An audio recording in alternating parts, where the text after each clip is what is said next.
Molesty thing. Mwagala mukatwa osangolinga mbunezo boda za salimu sale surely eyembere y'omululu ejja kubakola bubi mmwe n'ababadde baganye okunyiiga mujja bana kuwaza we accepted tugamba munaye ebyo katubirekera abo abakulu ffenaffe tukole ebyaffe bino ebyekinaku just to lead ourselves only that nti tusigazewo just ka opportunity to lead ourselves at a sub-ground. Even now, take a muluma. Ono, Muhanguzi, Azewano, Yetu Mushabe, Begatene Muganza, Babo Lulubono, Omuaron.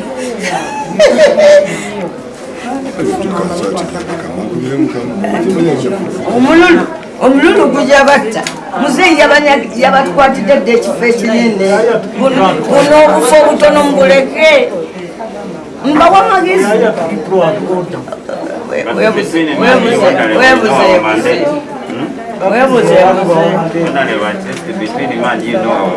Now why haven't you arrested the presiding officer who is causing us all this? No, you see, for him he's still safe. He says we will count and the boxes from my naked eyes I can see. Mr. Muganza sent somebody to represent him in Chiwanga. Your team is here. Where is that person? Because before he talks to any of us, he should first talk to the presiding officer. That is his part, but mine. I'm telling you these things. I have got the they will not make any sense to you now. Boxes are safe. Anti nze mbabulira. Bino bye mbabulira kati. Ebigenda kukola sense gyemuli. Naye kambi bagamba at the right time you will remember them. If God blesses you with something big, but you continue pursuing the others even for the little they have, you will never be able to reap from such a situation.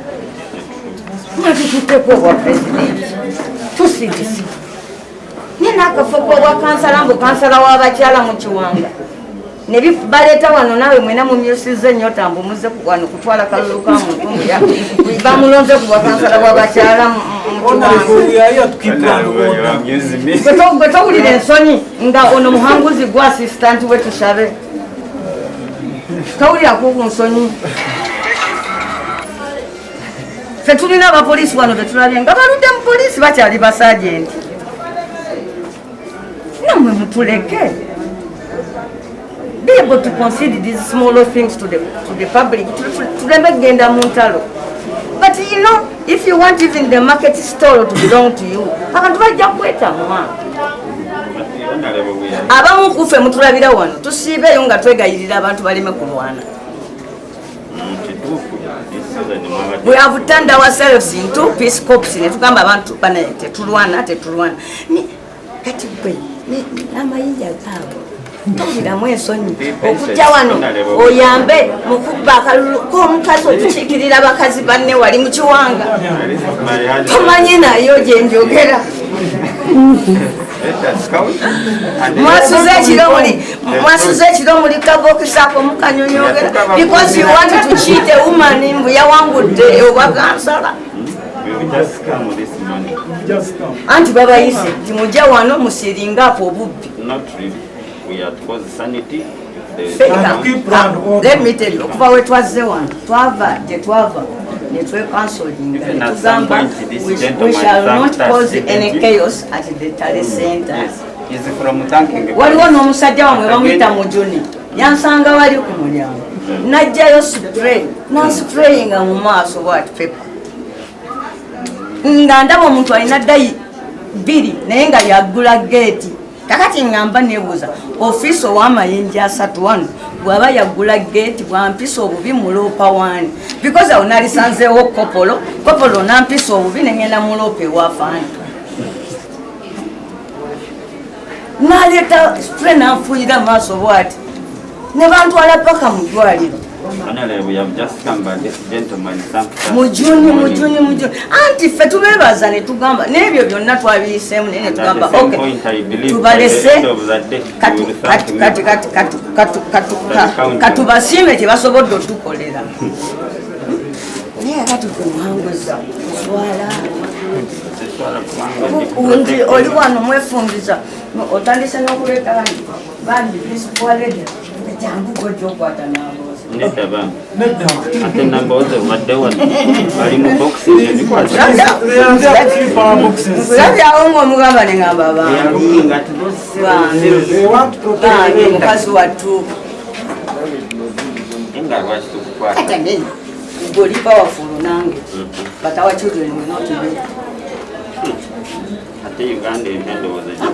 kizibu nnyo okuba nti walibaawo time ng'ayimiridde wano nkwemuke mwana wange naawe ng'ayimiridde awo mu bupoliisi mwana wo.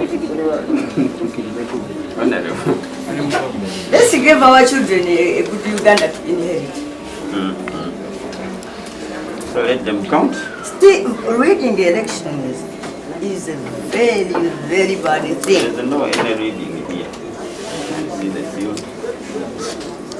Unless what I'm saying is... Twabadde tuteesezza namwe mu paaka Museveni tukkiriza naye bano bakansala mubaleke bagenda kwefugira ku kyalo agenda mu meeting emirundi 4 mu mwaka 4 times. Nze mbawulidde mulembe gwa Amini nali nsoma pife nga bamugoba nalaba abasirikale nga balwana n'abantu okubajjamu engoye z'abasiviliani bo bazambale badire uniformu zaabwe bazambaze basivilianize nga omuntu anoonya wasuula mundu. So for me saagala lutalo lwonna lusobola kuresultinga into nti amagye tugakola ki obukulembeze bukyuka n'amagye tulina ogadisbandinga ne poliisi eyo twavaayo naye mwe mutusindikayo omulundi guno abantu basirisifu naye ebyo banyiivu gye muli nze kirungi nze ndi empimba abulira amazima abantu banyiivu nnyo gye muli abantu abo boolaba ffe tubeegayirira nti tebabalumba naye banyiivu bagenda ne balaba abapoliisi abakadde awo abapoliisi abo abakadde ne batukuba akaama nti wanno olowooza abo bakulu bajja wano ne bayambala yunifoomu zaffe ne batandika okutufuga naye nga bya poliisi ffe tusinga obimanyi kakati ekikubeeza wano kati sajenti ye oli mutuma wanga singa oli eri mu offisi bakuleetera lipooti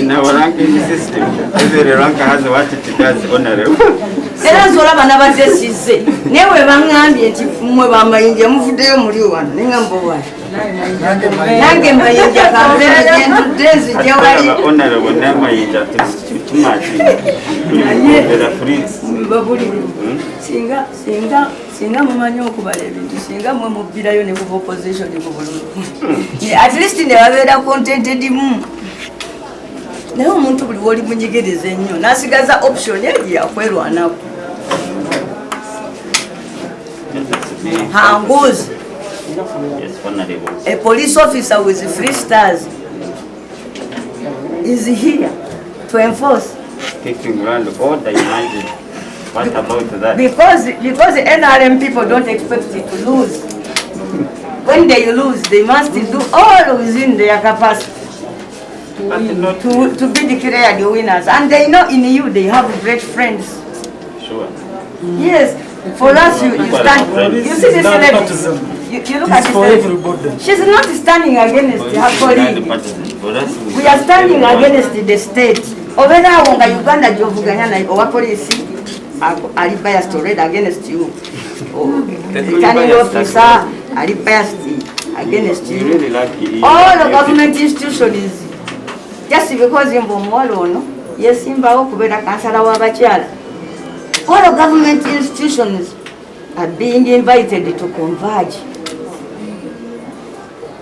Some countries have started appointing ministers in charge of national happiness. Some countries. Economies are so sad. Tell Museveni to appoint a minister for national sadness. That is what you want for us. These people will be out singing. They have won. This is a village election. These people are going to stay together. Why should we enable them to raise all of that antagonism? You see, This is a village matter. we deal with evidence, so for us to be Evidence safe towards in line of our job, evidence let them recount. evidence. What I mean, for now there is a complaint against one of the candidates. So is it that whatever, when they complain against us, they must be awarded, their complaint is final? When the issue is to recount, then we see what is. But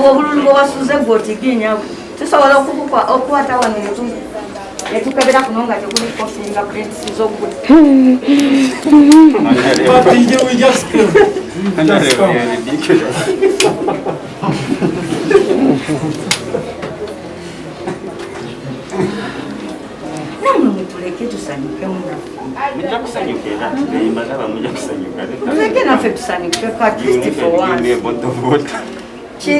Chiri mwachikoze mwachitutte